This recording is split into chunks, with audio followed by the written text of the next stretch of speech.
Paz e bem a todos, amigos, irmãos e irmãs, você que nos assiste nesse momento.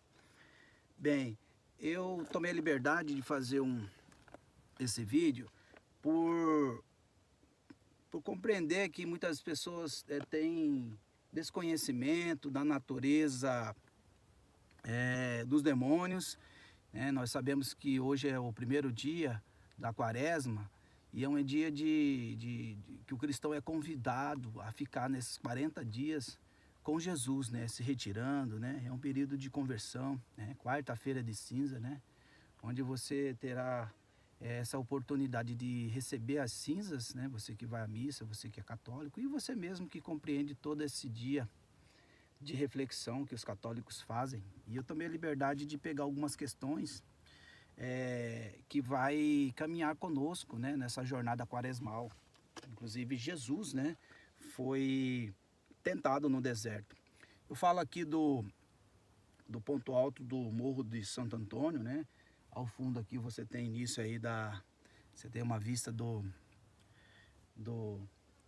de Santo Antônio de Leverger aqui, região de Barão de Melgaço, onde passa ali o rio Cuiabá. Mas enfim, a primeira questão que eu quero tratar com vocês é da natureza demoníaca, de onde que eu estou falando aqui? Eu estou falando de um grande estudioso, Padre José Antônio Forteá, um espanhol que 12 anos estuda sobre uma área do conhecimento chamado demonologia. O que é demonologia? É uma área do conhecimento da teologia que estuda os demônios, e suas manifestações. Ele foi compilando nesse trabalho entrevistas com centenas de exorcistas e pontuou mais de 180 questões. Vou trabalhar 40, Cada dia da quaresma a gente vai trabalhar um.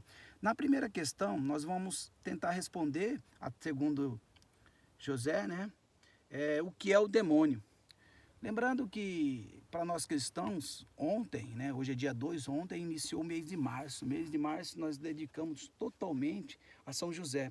E São José, como patrono universal da igreja, ele tem um dos títulos na ladainha de terror dos demônios, E é interessante você saber dessas informações que vai, melhor sustentar sua compreensão sobre esse nosso estudo, essa nossa jornada. O que é o demônio? Um demônio é um ser espiritual de natureza angélica, condenado eternamente. Não tem corpo, não há em seu ser nenhum tipo de matéria sutil, nem nada semelhante à matéria, pois se trata de uma existência de caráter inteiramente espiritual. Spiritus, em latim, que significa sopro, hálito. Uma vez que tem corpo, os demônios não se sentem a menor inclinação para nenhum pecado que se cometa com o corpo. Portanto, a gula ou a luxúria são impraticáveis para eles. Podem tentar os homens a pecar nesses campos, porém só compreendem esses pecados de modo meramente intelectual, uma vez que possuem sentidos corporais. Os pecados dos demônios, portanto, são exclusivamente espirituais. Eles não nascem ou não nasceram mal, porém depois de criados foram submetidos a uma prova antes que lhe fosse oferecida a visão da essência da divindade. Pois viam a Deus, mas não viam sua essência. Nesse caso, o verbo ver é figurativo, já que a visão dos anjos é intelectual. Como para muitos, será difícil compreender o fato de que puderam ver, conhecer a Deus, porém não ver, conhecer a sua essência. Poderíamos explicar que eles viam a Deus como uma luz, que o ouviam como uma voz majestosa e santa, mas seu rosto permanecia sem se revelar. De todo modo, mesmo que não penetraram em sua essência, sabiam que eram seu Criador e que era santo, o santo entre os santos. Antes que penetrassem na visão beatífica dessa essência divina, Deus o pôs uma prova. Nessa prova, uns obedeceram, outros não. Os que obedeceram de forma definitiva tornaram-se os que desobedeceram. Veja bem, eles desobedeceram de forma definitiva, eles tornaram-se os demônios. Eles, por si só, transformaram-se no que são.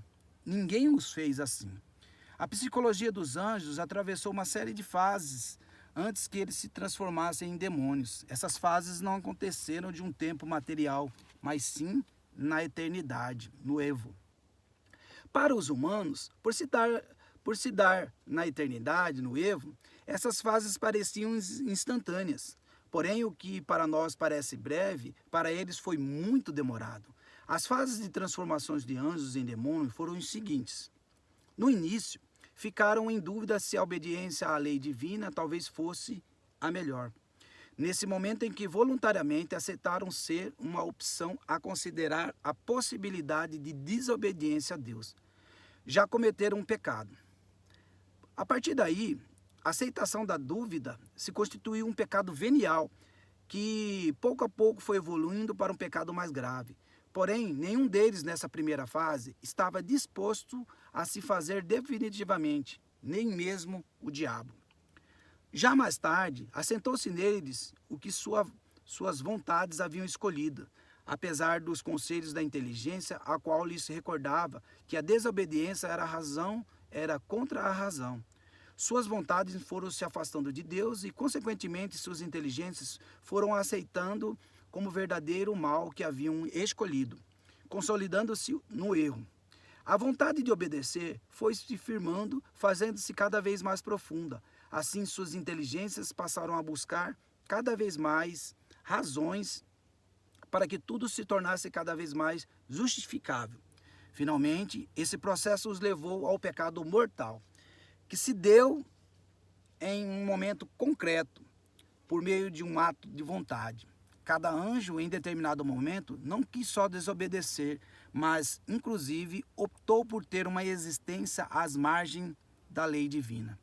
Não era um esfriamento com relação ao amor de Deus, uma simples desobediência a algo que lhes fosse difícil de aceitar, mas na vontade de muitos deles encontrava-se a ideia de um destino separado da Santíssima Trindade, um destino autônomo. Os que perseveraram nesse pensamento e nessa decisão começaram um processo de justificação dessa escolha. Passaram a se autoconvencer-se de que Deus não era Deus. Ele era apenas um espírito. Até poderia ser seu criador, porém nele havia erros e falhas. Começaram a acalentar a ideia que havia surgido em seus pensamentos, a de uma existência separada de Deus e de suas normas. A existência separada de Deus aparece como uma existência mais livre. As normas de Deus, a obediência a Ele, à sua vontade, apareciam progressivamente como uma opressão. Deus passava a ser visto como um tirano, do qual deveria se libertar. Dessa nova fase de distanciamento, já não buscavam simplesmente um destino fora de Deus, uma vez que Deus mesmo lhes parecia um obstáculo para alcançar a liberdade. Pensavam que a beleza e a felicidade do mundo angélico seriam muito melhores sem um opressor, porque havia um espírito que se elevava sobre os demais espíritos. Por que sua vontade devia se opor sobre a dos outros espíritos? Por que uma vontade deve se impor sobre outras vontades? Devem ter pensado, abre aspas, não somos crianças, não somos escravos. Deus já não era um elemento que tinha deixado para trás, mas que começava a se converter para eles em um mal. E assim começaram a odiá-lo. O chamado de Deus para que esses anjos voltassem era visto como uma intromissão inaceitável. Nessa fase, o ódio cresceu mais em alguns espíritos e menos em outros. Pode surpreender que um anjo chegue a odiar a Deus, porém deve-se compreender que Deus já não era visto por eles como um bem, mas como um obstáculo, uma opressão.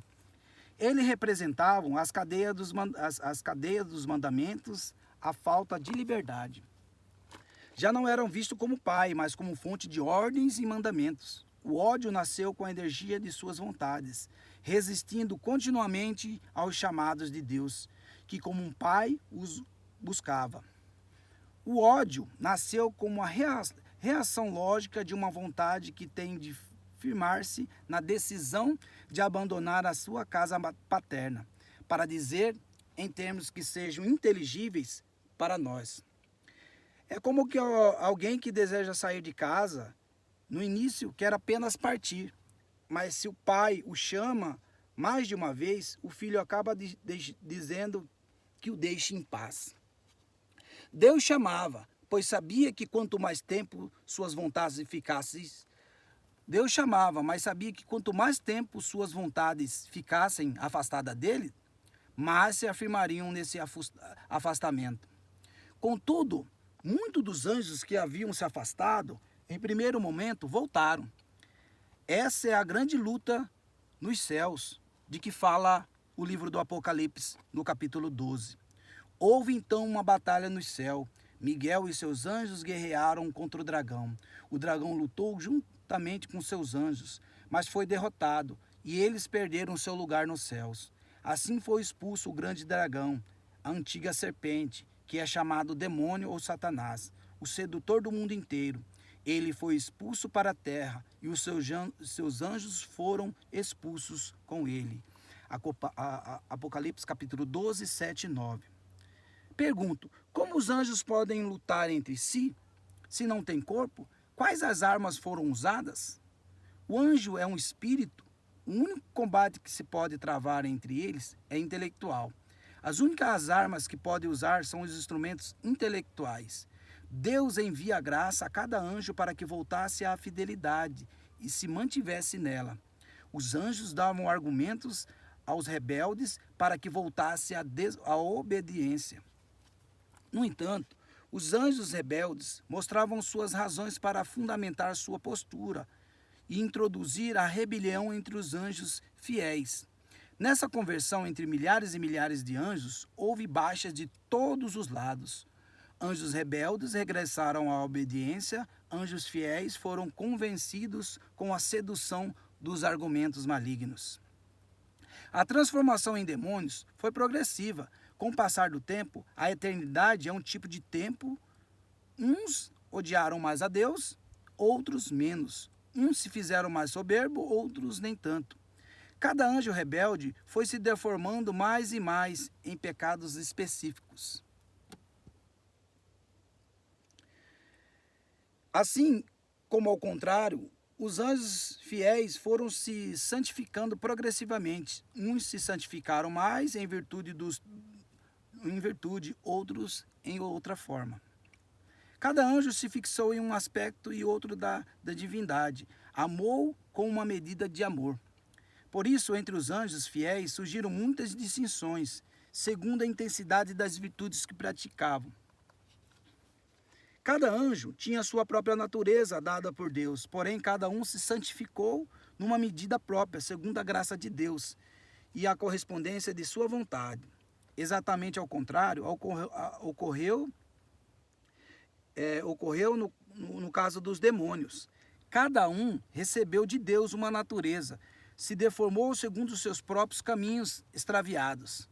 Por isso, a batalha acabou quando um deles permaneceu enquadrado em sua postura de forma irreversível.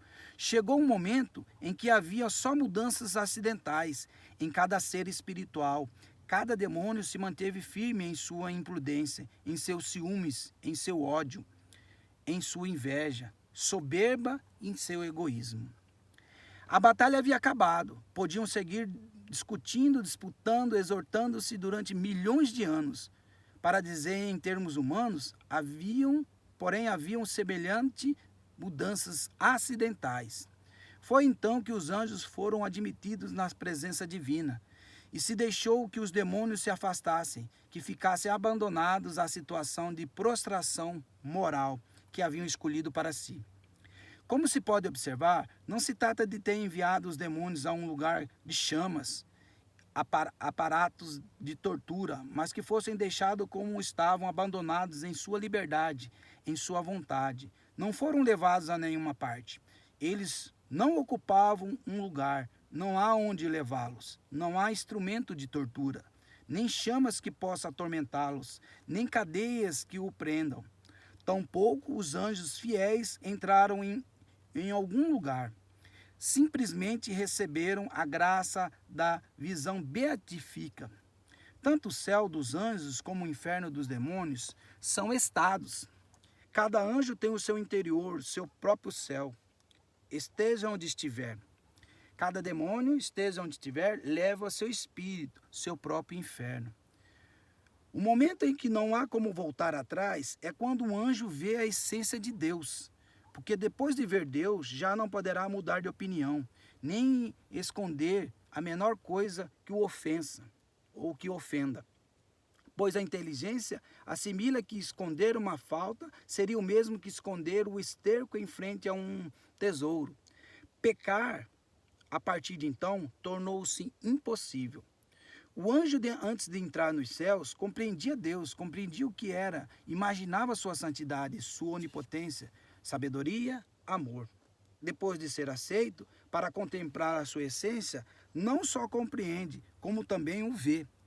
Quer dizer, vê a sua santidade, seu amor. Se preende de tal modo, de tão veneração, que jamais por nada quer se separar dele. Por isso, o pecado passa a ser impossível. O demônio fica irremediavelmente ligado ao que escolheu, desde o instante em que Deus decide não insistir mais. Chega o momento em que Deus toma a decisão de não mais enviar mais a graça do arrependimento, pois ele compreende que envia mais graça só serve para que os demônios se assegurem mais daquilo que sua vontade escolheu.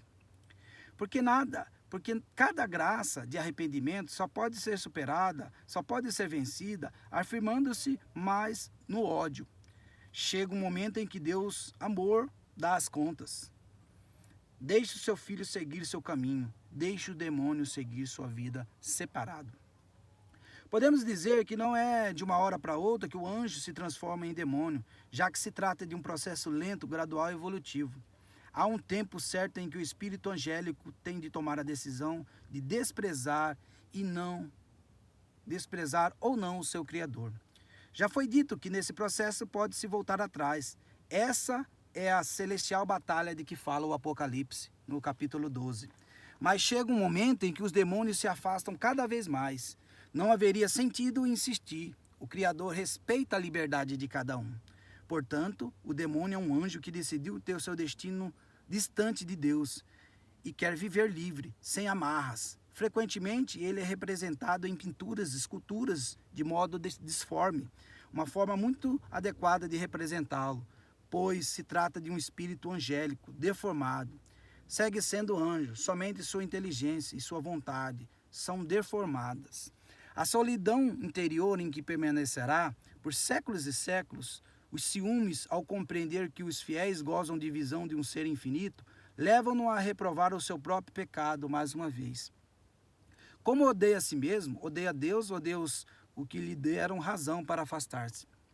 Mas nem todos sofrem igualmente. Durante a batalha, uns anjos se deformaram mais que outros. Aqueles que sofrem são os que mais se deformaram. Porém, é necessário recordar novamente que essa é uma deformidade da inteligência e da vontade. A inteligência está deformada, obscurecida pelas mesmas razões que justificou o seu caminho, sua libertação. A vontade impôs à inteligência sua decisão, e a inteligência se viu impedida a justificar tal decisão. A inteligência funcional como um mecanismo de justificação, de argumentação daquilo que a vontade estimula a aceitar. Como se vê, o processo tem uma extraordinária semelhança com o processo de